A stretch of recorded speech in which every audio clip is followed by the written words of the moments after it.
Hello YouTube. I just wanted this image that you are viewing to sink in to your psyche a bit, because it's going to be the precursor to what I'm going to talk about, and at the same time it is also a symbol that represents the well-known ass-backwards mentality of the society that we live in today, especially when it comes to, especially in regards to the treatment by society of its men. Men are often marginalized, we're often undervalued, our feelings and thoughts are often belittled. And yet, society needs us. The world needs us.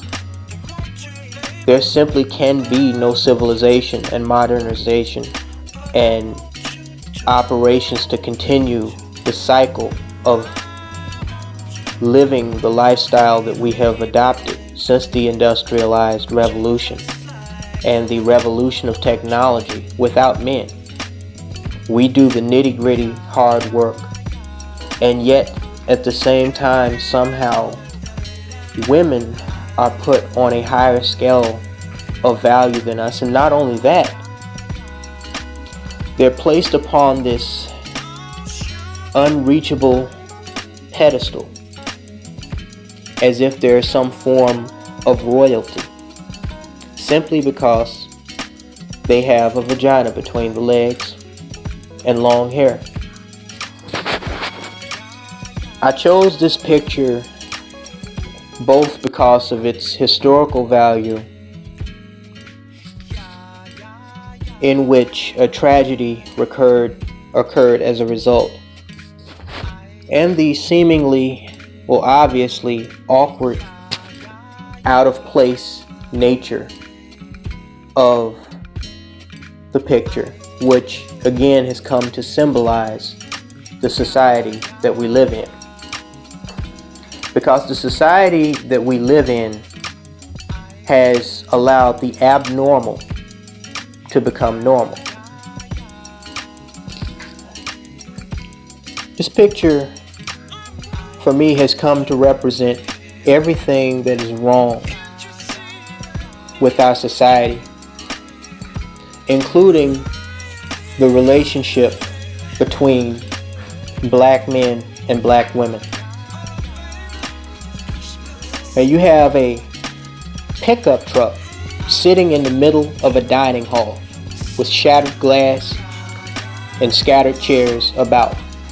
In relation to the society that we currently live in, the only thing wrong with this image, or the only thing out of place with this image that doesn't make it an exact replica of the society that we live in, is that there are not a group of people sitting at the tables near those scattered chairs and shattered glass eating their meals while this pickup truck sits here in the middle of this dining hall. Because, as I have said time and time again, our society has allowed the abnormal to become perfectly normal. Now, let me give you the background on this photo before I go into what I'm going to talk about in this video. On October 16th, 1991, a mentally deranged 35-year-old man drove his pickup truck through a large glass window of a restaurant establishment called Luby's Cafeteria. It was a buffet that was frequented by elderly and also members of the military in Killeen, Texas, because it was stationed so close near Fort Hood. After crashing his pickup truck through the restaurant and running over some people, he got out with two 9mm handguns, including a Ruger and a Glock. and he began simultaneously walking around executing patrons. Witnesses say that it was so little of time between when he crashed the truck in through the diner and through the main dining hall and when he got out and started shooting people at tables, that by the time most people realized what had happened, he had killed 5 or 6 people and wounded probably twice as many. Now, longer story short, some police engaged this guy about 10 minutes after he started shooting and reloading, and some off-duty officers that were across the street, ironically giving a training seminar on car theft to other off-duty officers. They came, engaged the gunman, shot and wounded him, and then he ran into one of the restroom stalls inside the restaurant, put the gun to his head, killed himself. When it was over, 23 people, not including the gunman, were dead, 19 were wounded. It remained the deadliest mass shooting for 26 years until in 2007, another deranged psychopath, Cho Sung-Wee, murdered 32 students and faculty at Virginia Tech University in Blacksburg, Virginia. Now, of course, 1991 was a long time ago, and there have been many of these mass killings since then. But what made this one particularly interesting is that the shooter, and I guess you could say driver, George Hennard, seemed to have a bone to pick specifically with the white women of Bell County, which is, I guess, where Killeen, Texas is located. Because during the rampage, he shouted out loud, as several witnesses recalled, that his rampage was payback for what the women of Bell County had done to him. And as he walked up to some female victims before executing them, he would ask them awkwardly, was it worth it? In fact, people recalled him asking victims and just saying, or asking the question at random throughout the shooting spree, was it worth it, about a dozen times. Clearly, this maniac had some type of deep-seated anger, not only towards women, but towards a specific area of the state of Texas where he felt that people had wronged him or done him an injustice. Now, whether or not this was real or an imagined grievance on his part, shortly after the shooting rampage, after the numerous bodies had been removed, the shell casings had been cleared and the bullet holes had been patched up, of course, an investigation began. And one of the places where that investigation led were to two twin sisters who happened to be neighbors of Mr. Hennard in a nearby town, who partially shared with the media an angry letter that Mr. Hennard had sent to them from Nevada. Now, the letter, to my knowledge, was never fully disclosed, but in part, it said, "You and your sister are the one side. Then the abundance of evil women that make up the worst on the other side. I would like to personally remind all those vipers that I have civil rights too. I will, no matter what, prevail over the female vipers in those two rinky-dink towns in Texas." Unquote. There were other neighbors and people who lived in the small town where this maniac resided who claimed that he would drive around and randomly flip off women walking down the street, or cuss out his neighbors when he was walking into his house. He was an angry dude. And he wasn't a black man. He was a white man. Now, I have researched this story for years now. And one of the things I found out interesting was that Mr. Hernard, and bear with me because this is all going to tie into the title of this video about why men in general should divest from Whoreistan and a society who has replaced the normal with the abnormal. Mr. Hernard, passionately known by his family members as JoJo, was once a merchant marine, which means he worked on ships. And I read somewhere that he lost his license, or he got fired, or he was banned from being able to work on ships because they found marijuana in his possession. However, upon further research, what I found out was that they found marijuana in his possession because a female co-worker of his that he had had some type of intimate relationship with told on him that he had this marijuana, which was pretty funny because according to the sources that I saw, in addition to screwing one another, they were sharing weed. And according to those who knew this couple, they would smoke weed on these ships during these voyages, going to do whatever they were going to do frequently. As a matter of fact, there were, everybody knew that JoJo, aka George, was the guy to come to, if you wanted to play a game of pass the blunt.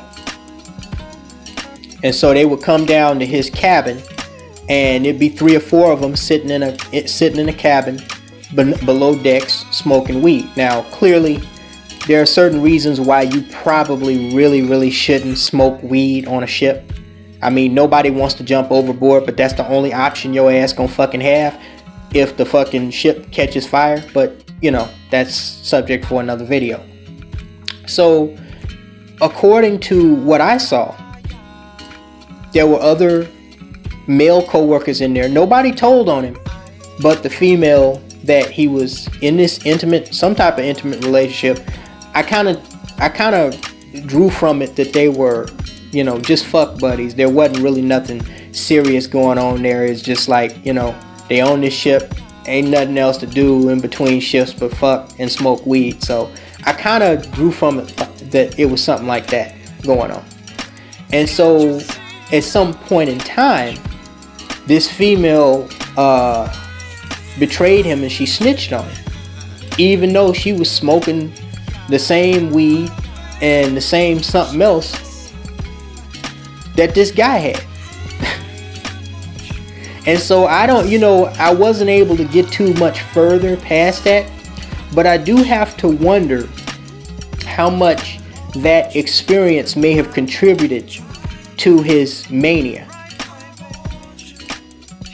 And I was painfully reminded of this story a few days ago, and I'm just now getting around to producing this video, but I was reminded of this story based on a disturbing comment that a brother left.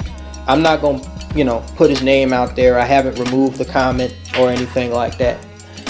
And I'm not even going to go into detail about what the comment was.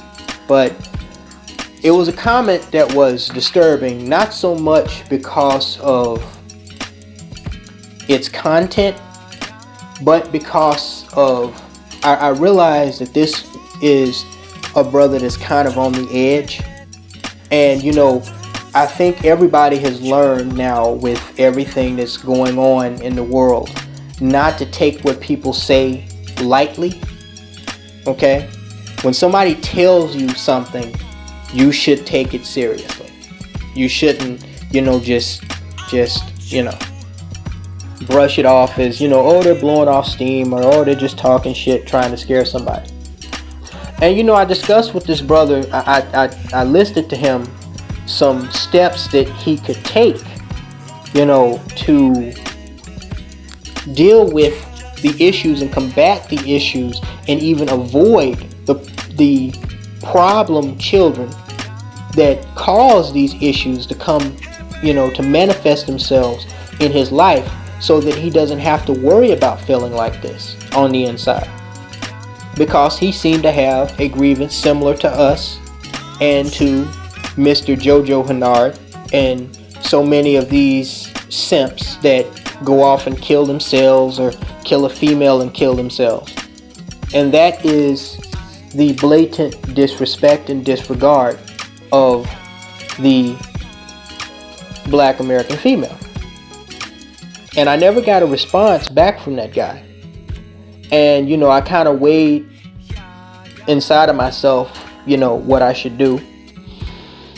And so I decided part of what inspired me to make this video was that conversation, that brief exchange that I had with this brother that seemed to be somewhat beside himself. And as you and I stare at this picture, I realize, as I said in the very beginning of this video, that this picture and the history behind it is a perfect representation of not only how we have a society who has allowed the abnormal to become normal, but how men are unfairly and unjustly treated, and it is accepted as normal. Take the Me Too movement last year, perfect example. Hardly none of those accusations were verified. Hardly none of them were verified. None of those men got a fair trial. There was no real evidence represented or presented. It was just on a woman's word. She jumped on the bandwagon to see her 15 seconds of fame. And just like that, a lot of men, they lost their jobs. They lost their reputations. Some of them lost money and their freedom. And it was okay because, of course, there were men being accused by women of being abusers.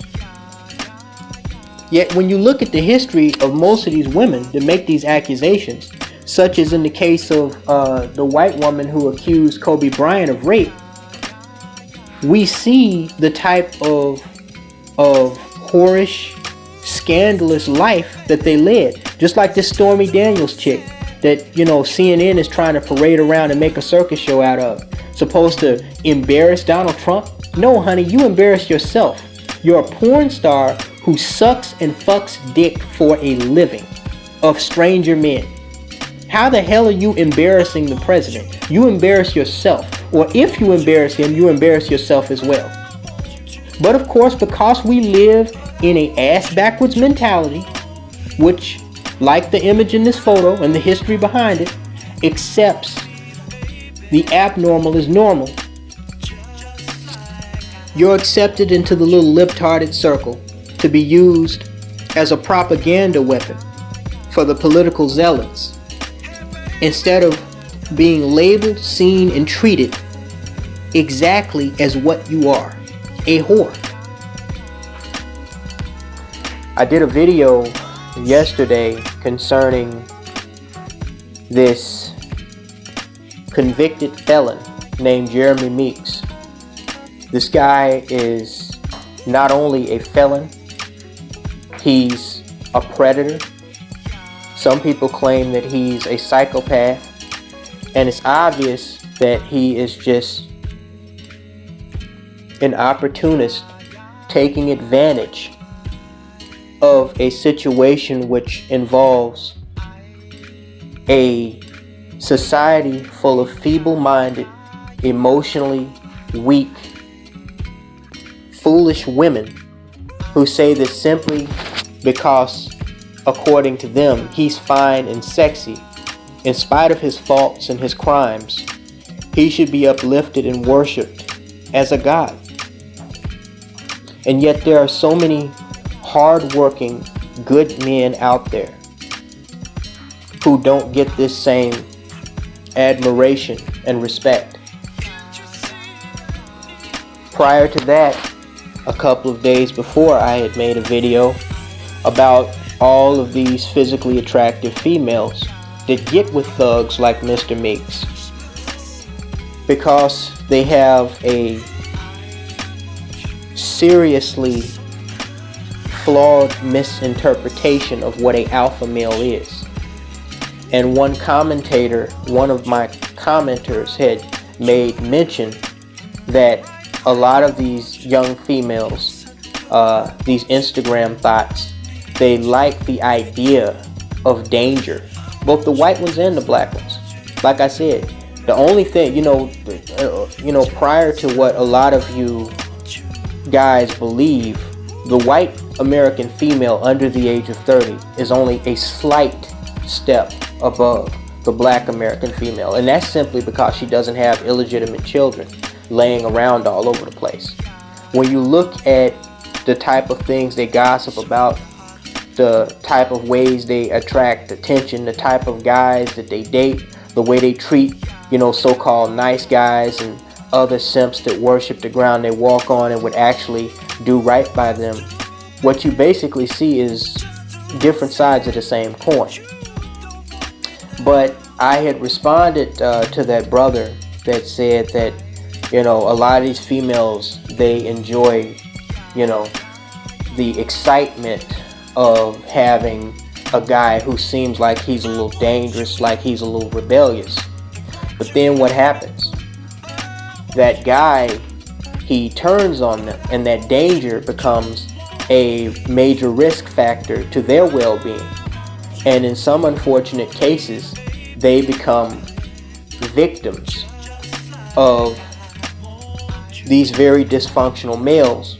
And then you go on social media and you see all of these tributes to these young females that have fallen victim to their thug, bad boyish type relationship partners. And everybody claims that, he was a piece of shit dude that couldn't control himself. But then I said, wait a minute. The dirty little secret about domestic violence, especially in the black community, is that a lot of these females, it's not like they live in some white suburbia, where they're protected from all the dangers of the hood and the wild side. They know where they at. They know these type of guys, even females that don't live in the hood. They know that these guys are dangerous. They see what they're up to when the guy approaches them, or in some cases when they approach the guy. This Jeremy Meeks guy is a perfect example of that. The only reason this billionaire heiress got with him and married him and allowed him to impregnate her was because of who he was and the attention that he drew to himself, simply over a criminal mugshot. So these females are fully aware of who and what they're dealing with. So a lot of brothers have raised the fair argument, why should we feel sorry for them when they meet their demise? It's like if you step into a lion's den or go into a cage with a tiger, there's a pretty good chance you're going to get ripped to shreds. So if you're dumb enough to do that, why should I shed a tear when it happens? Why should I get angry at the tiger? Right? These females choose to reject good men of any race that will deal with them until, of course, they get later on in life and they're not as sexually appealing. Then, of course, they want to ask where are all the good men. Or when they get done having their fun in college, then they want to settle down with some weak-minded ass simp, as we've seen on several occasions. But these are things that we know go on, and it is part of the larger picture of a very sad society that has rejected moral value and thus moral compass. Where, as seen in this photo, the abnormal has become normal. Which is why I tell people all the time, especially white liberals that, I come in contact with when conducting my business. I had one young white lady even tell me that she thought that Trump should be assassinated, and I told her she needs to watch her mouth, because she needs to watch who she says that to, because she might get a knock on the door from the Secret Service. I scratch my head just like I scratch my head when it comes to these black females always complaining about how niggas ain't shit and where all the good black men. I scratch my head when it comes to these white liberals that seem to hate the very guts of Donald Trump. I say, wait, hold on. Okay, this guy, what do we know about him? He's a spoiled, self-centered prick who throws a temper tantrum every time he doesn't get his way. But that's society. That's us. Our president is a reflection of what we have allowed our society to become. A not give a fuck, not give a damn, all about me, anything goes type of attitude. And not only with the president, but with all these mass killings. A lot of people don't want to touch this subject. But at the end of the day, society has created a Frankenstein monster that it is now trying to kill. And that is the angry and armed young male who decides to take his anger and frustrations out on the society who taught him that everything is about him, and that anything goes, and that nobody should give a shit about anything else but themselves. That's the real reason why all this crazy shit like Parkland and what happened on the Las Vegas Strip and all these guys going off killing their girlfriends and killing their wives, killing their children is happening.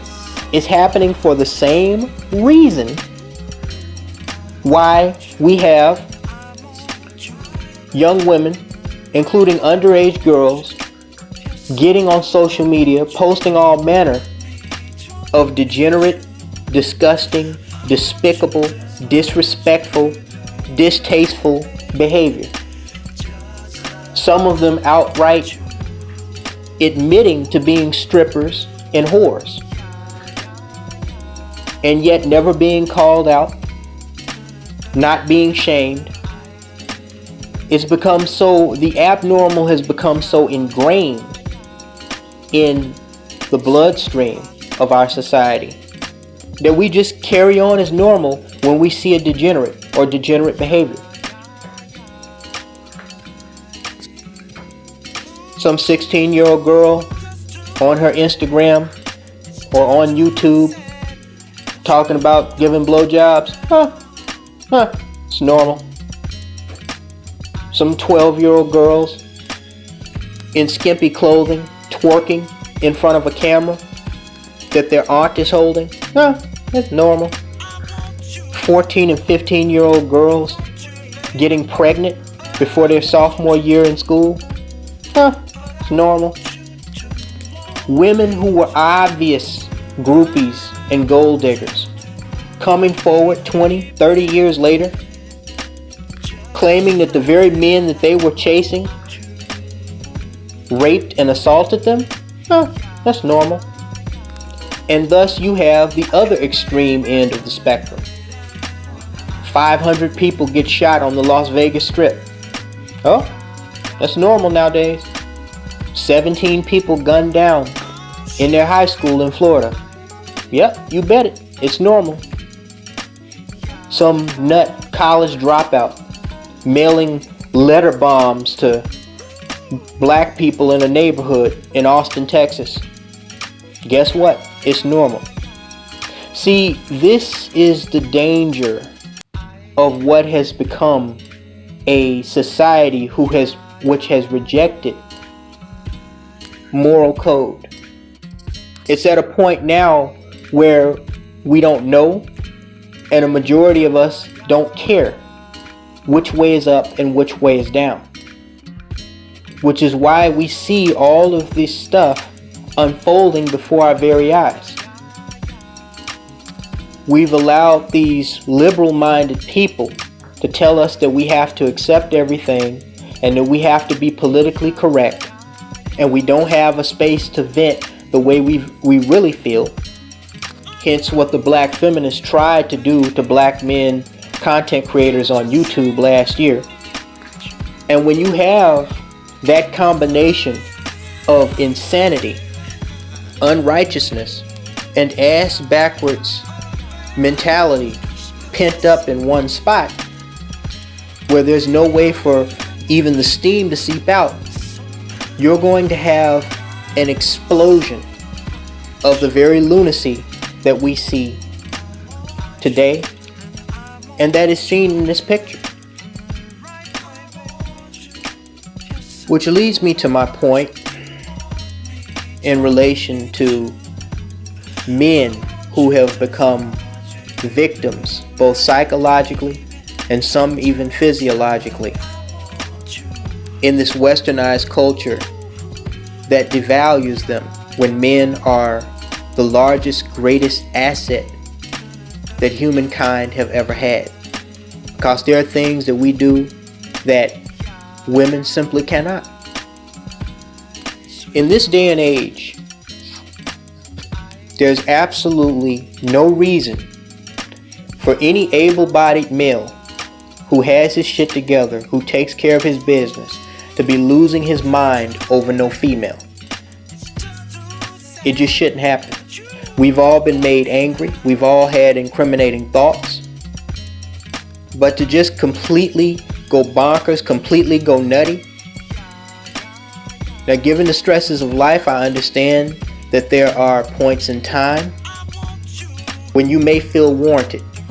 But that should never happen over no female. Because when you think of the very insignificance of, especially we're not talking about women from our grandmother or great grandparents' generation. We're talking about the women of nowadays. When you think of the insignificance, what is their true value? What do they actually do for us? Though they do plenty for themselves, including manipulate and use us. But what do they actually do for us? It's like the depreciation of the American dollar over a course of time. A dollar was it was a week's pay back in 1914. Now a dollar can barely buy you a fucking grape soda. The value of the American female has greatly depreciated to the point where not only should men not be losing their minds to the point where they're grabbing guns and killing their girlfriends or their wives, or wiping out their families, or taking a pickup truck and crashing it through a restaurant diner and getting out and executing female patrons. But we should not be going out of our way to impress these females at all. At all. I guarantee you, if more men had the mindset that I do, women would come to their senses. Not all of them, but most of them would come to their senses. They would meet us in middle ground, and they would stop all this feminist bullshit, and they would start to be fair. Why? For the same reason why we have so many of these black females coming back, making these I love black men fake ass videos all over YouTube. Because they realized they would have no choice. Because they would realize that they can't really survive without us.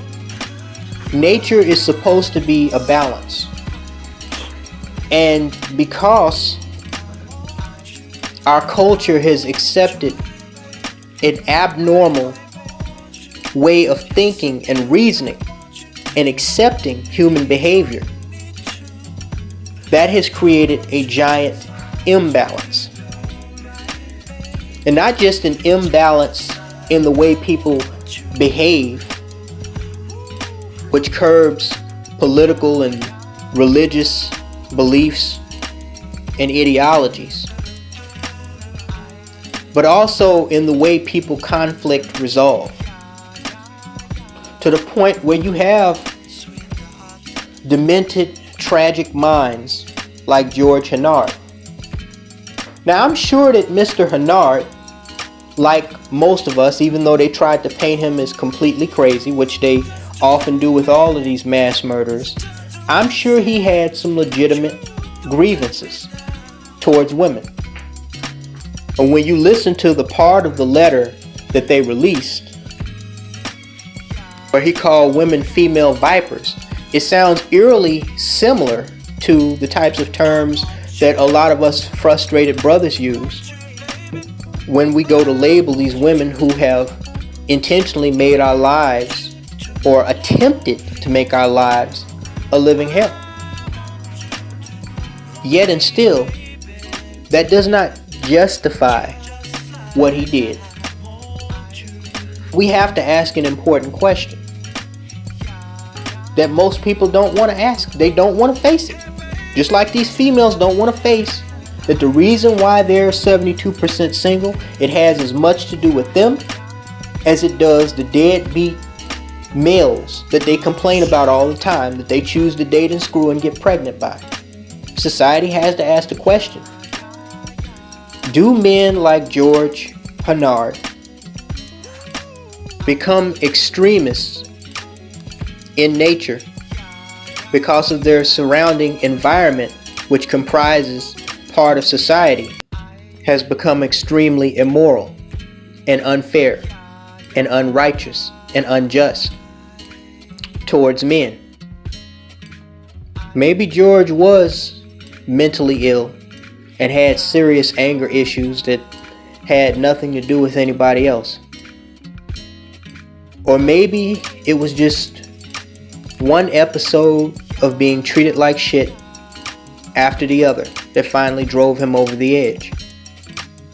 Nobody wakes up at random and says, hey, today I'm gonna become a mass murderer and shoot innocent people.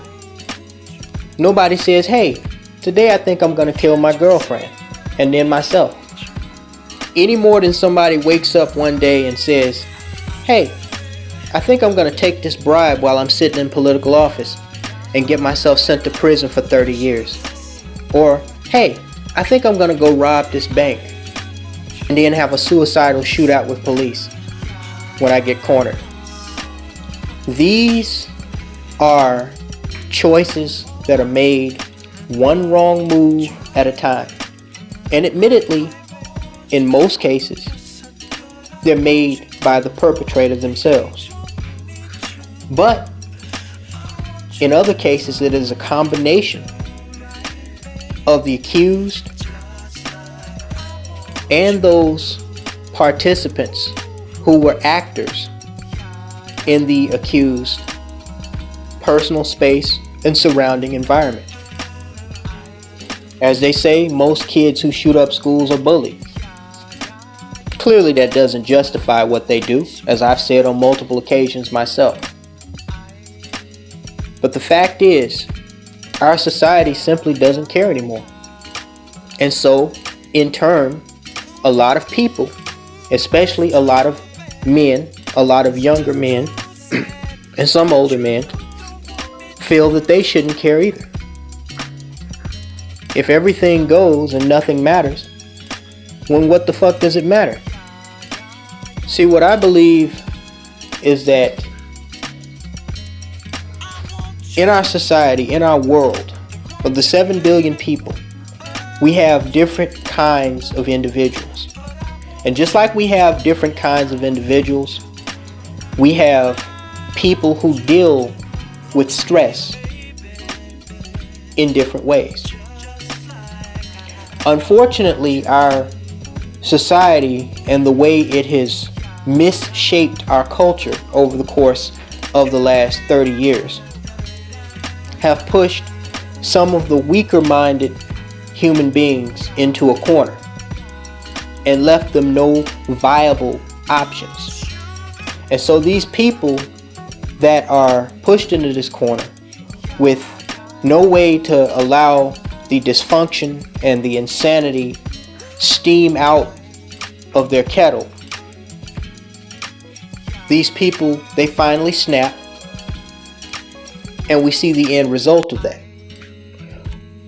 What has become very concerning and frightening for some is that now this idea of violence, whether again it's some black wannabe thug simp who kills his girlfriend and kills himself, or whether it's some aging retiree who takes an arsenal of guns up to the 30th floor of a hotel room on the Las Vegas Strip and sticks a rifle out of a window and begin mowing down hundreds of people, is that this has become like a blood disease, an infection into the bloodstream, the life stream of our culture, to the point where now we have men who, when they get frustrated, instead of just walking away from the situation and stressing them out, like I've had to do on several occasions, they take a gun. In some cases they take a car, or they assemble a bomb, or they grab a knife, and they outwardly express the way they feel on the inside. Violence has become as normal as recording dumb shit on a smartphone, like mall brawls, twerking, telling shitty jokes, Snapchatting, etc. And that's why we're seeing a larger and larger amount of this crazy stuff that's happening. Which is why my message to you brothers is that we need to take a page out of The Girl Who Swirls book, talking about divesting from Blackistan. We, as normal thinking good black men with something going for us, with jobs, paying our own bills, roof over our heads, we need to separate ourselves from the degenerates. We need to divest from Whoreistan, because that is the problem.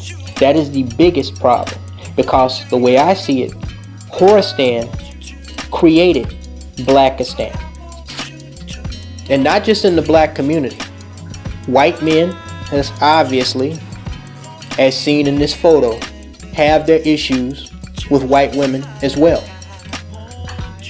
But those of us who have something going for us, we need to reject the traditionalist belief systems that lead us to believe that we're supposed to be the protectors and providers for not only a society, but a generation of females who simply do not give a damn about us and decamp to greener pastures, whether you have to go foreign or not go at all.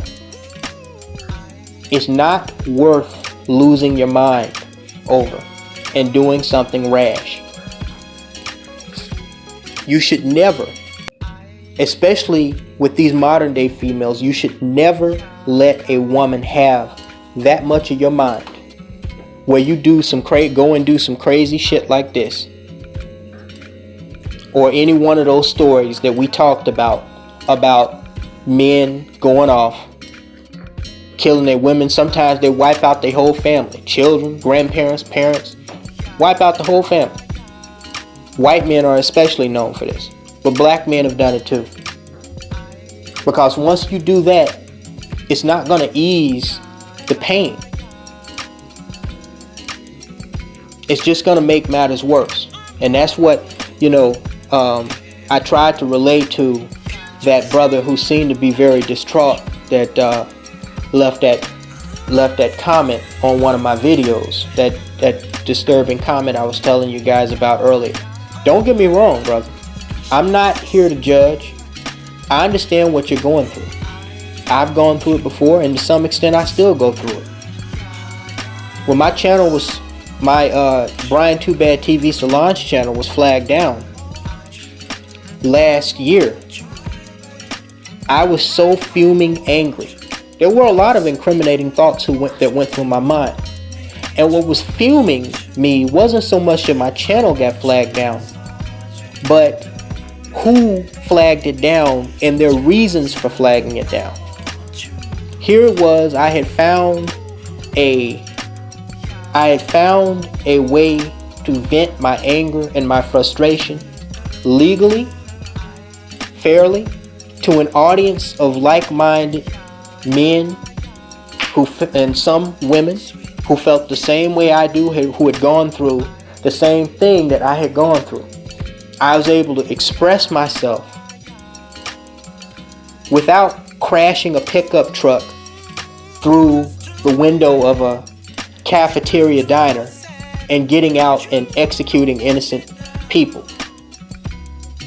or killing my girlfriend who was giving me hell.